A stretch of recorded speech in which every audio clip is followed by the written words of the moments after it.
উনি এখন সমস্ত ডিমান্ড ছেড়ে দিয়ে কংগ্রেসের যে মূল যে প্রচেষ্টা 2011 সাল থেকে যেটা হাতে নেওয়া হয়েছিল, এডিসির হাতে অধিক ক্ষমতা অর্পণ, বর্তমান 6 শিডিউলকে অ্যামেন্ড করা, সংবিধানকে সংশোধন করা, আমাদের কংগ্রেসের যে 2011 সালে ইউপি সরকার 2 এর যে প্রচেষ্টা আপনারা জানেন, ওই সময়কালে 2011 সালে যারা রাজ্য ক্ষমতায় ছিলেন তারা এই যে ড্রাফট যে প্রপোজাল সেটা উপর মতামত দিতে গিয়ে তাদের প্রায় 2 বছর সময় লাগলো এবং 13 সালে যখন প্রপোজাল পাঠায়, আপনারা জানেন বিভিন্ন স্ট্যান্ডিং কমিটি হয়ে এগুলো আসতে হয়, তখন সময় হাতে ছিল না। 2014 সালে আমাদের সরকারের পতন ঘটে, ইউপিএ এর পতন ঘটে এবং 2020 সালে এই যে 6 শিডিউল অ্যামেন্ডমেন্ট সংবিধান সংশোধনী বিল পার্লামেন্টে টেবিল হয় কিন্তু পাস হয় না। 4 বছর ধরে সেটা এই সংবিধান সংশোধনী বিল পাশের অপেক্ষায় রয়েছে। আজকে আমাদের দাবি হয়েছে, নেতৃত্বরা দাবি করেছেন, ইতিমধ্যে ত্রিপুরা হাইকোর্টে হলফনামা দিয়ে রাজ্য সরকারের তরফ থেকে বলা হয়েছে ডিসেম্বর মাসে ভিলেজ কমিটি নির্বাচন সম্পন্ন করবেন। আজকে আমরা এই মিটিং থেকে আমরা আমাদের কেন্দ্রীয় সরকারের দৃষ্টি আকর্ষণ করছি আপনাদের মাধ্যমে। The budget session of the parliament is ensuing.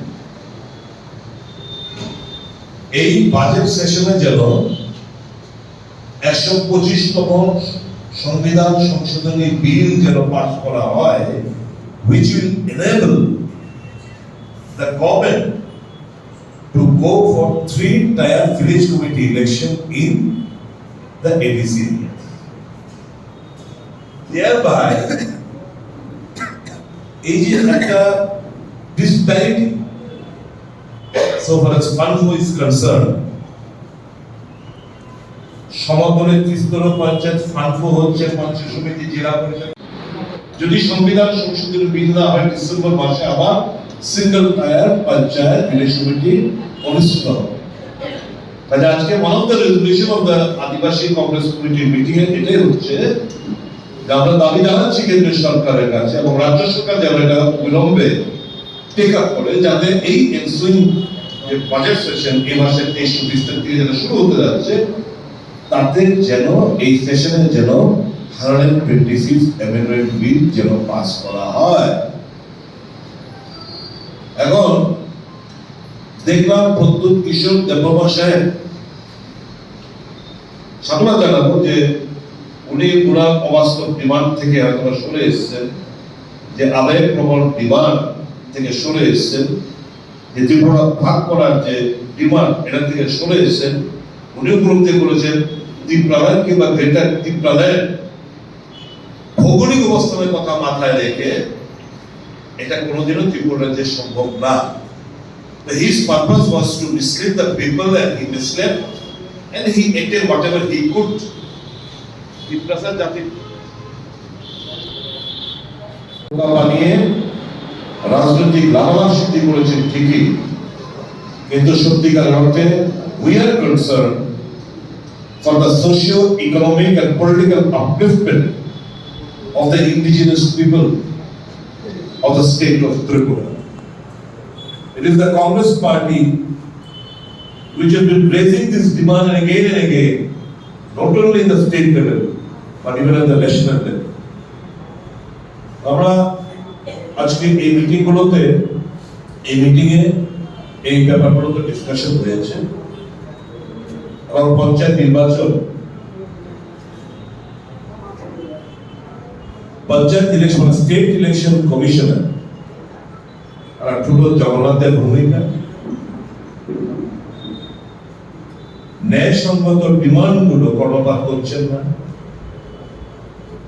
A reign of terrorism has been let loose by the party in power. সর্বদলীয় মিটিং, গত পরশু দিনের সর্বদলীয় মিটিং কল্যাণপুরে মিটিং এ গেছে 3 জন প্রতিনিধি, এদের বাইক টাইক ভেঙে গুড়িয়ে দেওয়া হয়েছে। একজন কোনো মতে পালিয়ে এসে বাকি 2 জন আটকে রেখেছিল। যাই হোক, প্রদেশ কংগ্রেস সভাপতির হস্তক্ষেপে পুলিশ প্রশাসনকে বারংবার চাপ দিয়ে তাদেরকে উদ্ধার করতে সক্ষম হয়েছে। এজাহার করা হয়েছে, কোনো অ্যারেস্ট। এর আগে বক্সনগর বিভিন্ন জায়গায় সন্ত্রাস অবাধে চলছে। দক্ষিণ ত্রিপুরা বাবুকিয়া কেস হয়েছে, মামলা হয়েছে, নো অ্যারেস্ট।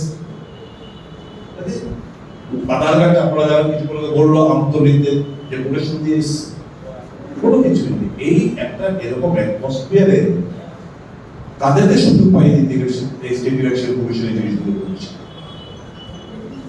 24শে ফেব্রুয়ারি ইলেকশন কমিশন অফ ইন্ডিয়া প্রত্যেকটি ইউনিয়ন টেরিটরি এবং স্টেট গভর্নমেন্টকে জানিয়ে দিয়েছে, সিইওদের জানিয়ে দিয়েছেন, from now onwards anybody can apply fulfil feel